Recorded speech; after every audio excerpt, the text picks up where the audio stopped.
Breaking news: Iran sets 3 red lines before Islamabad talks start. Do we think that Iran and Israel are happy on peace talk on Islamabad? A city holds its breath, diplomats land in secret, and the fate of 20% of the world's oil supply hangs on 3 conditions that one nation refuses to compromise on. Not 1, not 2, 3 red lines. Cross any single one, and the talks collapse. The world economy trembles, and a fragile ceasefire between 2 nuclear-capable powers shatters before it even begins. This isn't a movie, this is Islamabad, April 2025. And the question everyone is asking is simple: will Iran walk away? And in the next 10 minutes, you'll find out exactly why. To understand what's happening in Pakistan right now, you need to go back just a few weeks. The United States and Iran have been locked in one of the most dangerous military standoffs in modern history. Missiles have flown, assets have been frozen, and a narrow strip of water, the Strait of Hormuz, has become the most strategically important 21 miles on planet Earth. Roughly 20% of all global oil and natural gas passes through this strait every single day. Iran controls its northern coastline, and for the first time in decades, Iran has effectively nationalized that passage, shutting it down, controlling who gets through, and charging a price for entry. The United States wants it reopened. Iran says not yet. Not until its 3 conditions are met. Pakistan steps in as mediator, and the world watches as diplomats prepare to sit across from each other in Islamabad. The stakes have never been higher. Here is where the story gets complicated. Iran didn't want this ceasefire. Read that again. Iran did not ask for this ceasefire. According to analysts close to the negotiations, Iran believed it held the upper hand militarily. Its forces were engaged, its leverage was real, and its control over the Strait of Hormuz was tightening by the day. It was the United States that reportedly reached out, through multiple back channels, through different countries, begging for a pause in hostilities. Iran finally agreed, but only on one condition. The negotiations would have to follow Iran's own 10-point proposal. All 10 points, not 5, not 7, all 10. But then everything changed. Before the delegations even land in Islamabad, Israel launches one of the most devastating single attacks in Lebanon in decades.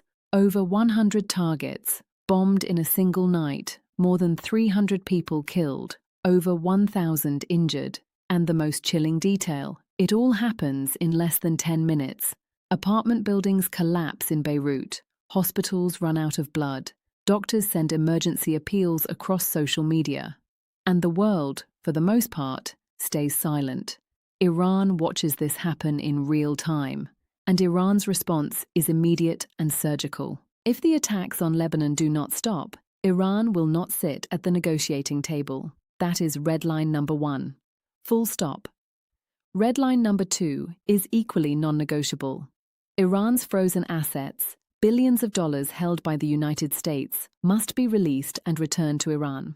These assets were frozen as part of years of economic sanctions. Iran sees their return not just as a financial demand, but as a matter of sovereignty and respect. Without movement on this, Iran's chief negotiator makes clear there is no deal. Red line number 3 cuts even deeper.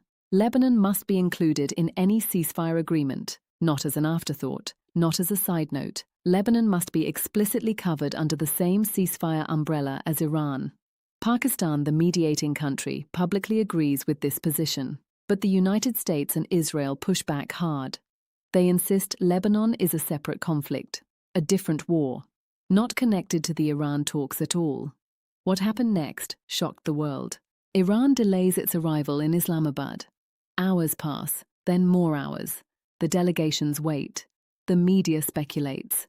And behind closed doors, American officials scramble because they know something the public is only beginning to understand. Without Iran in the room, there are no talks. Without talks, the ceasefire dissolves. And without a ceasefire, the Strait of Hormuz stays closed. Every hour it stays closed, the global energy market bleeds. Shipping costs spike. Oil prices surge. And the pressure on the US economy builds like a pressure cooker with no release valve. US Vice President J.D. Vance lands in the region and tries to project calm. He tells reporters he is looking forward to positive negotiations. He says the US is willing to extend an open hand if Iran negotiates in good faith. But his words carry a quiet warning underneath. If Iran tries to play games, the negotiating team will not be receptive. It is a careful balance of olive branch and clenched fist. And Iran hears both. Now we reach the moment, everything converges, the talks begin.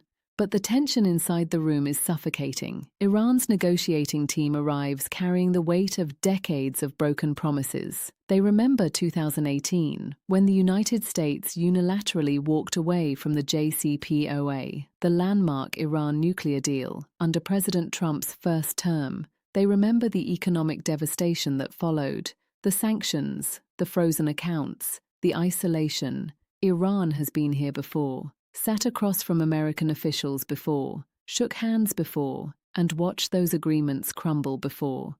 Trust is not just low, it is essentially zero.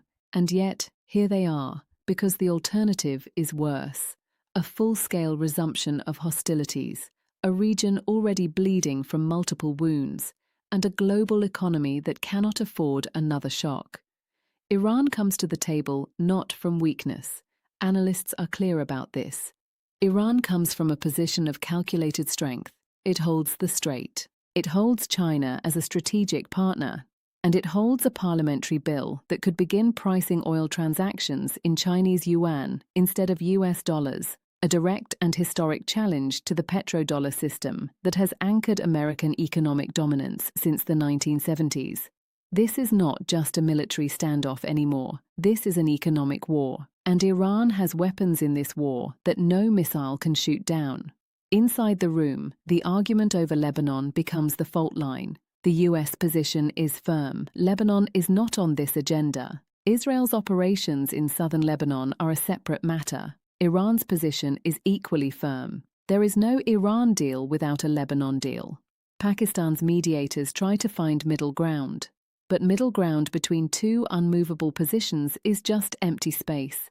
Outside the room, the bombing continues. Israel strikes again.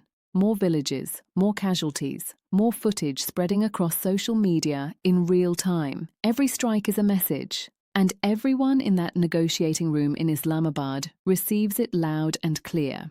So what does this mean for the world? The immediate consequence is a negotiation walking a razor's edge. One more major Israeli strike on Lebanon, one leaked diplomatic insult, one social media post misread in Tehran or Washington, and the entire framework collapses. The Strait of Hormuz remains closed to hostile nations. Global shipping routes face rerouting costs that get passed directly to consumers worldwide. Fuel prices rise, food supply chains, which depend on fuel, feel the pressure. And ordinary people from Karachi to Kansas City pay the price for a diplomatic failure they had no part in creating. There is a deeper consequence too. One that historians will write about for decades. The United States' ability to act as a credible diplomatic broker in the Middle East is being tested like never before. With 49 recorded vetoes used at the UN Security Council to shield one regional ally from criticism, with a track record of withdrawing from agreements it helped design, the question being asked in capitals around the world is no longer whether America can make a deal. The question is whether any deal America makes can actually be trusted to last. Iran knows this. Pakistan knows this. And quietly, so does the rest of the world. Here is the lesson buried inside this story. Diplomacy is not just about what is said in the room. It is about what has happened in every room before it. Iran's 3 red lines are not just political demands. They are the scar tissue of decades of broken agreements, sanctions, and military strikes during peace talks. They are the language of a nation that has learned, through painful experience, that trust must be earned in actions, not words. The Strait of Hormuz is not just a waterway, it is a message. And that message is being received in Washington, in Tel Aviv, in Beijing, and in every shipping company tracking oil tankers right now. The Islamabad talks may succeed, they may fail, but the world watching them will never look at Middle Eastern diplomacy the same way again. What do you think? Can Iran and the United States ever truly reach a lasting agreement? Or is the trust simply too broken to rebuild? Tell us in the comments below. If you want more untold stories like this, subscribe, because history is never what they teach you in school.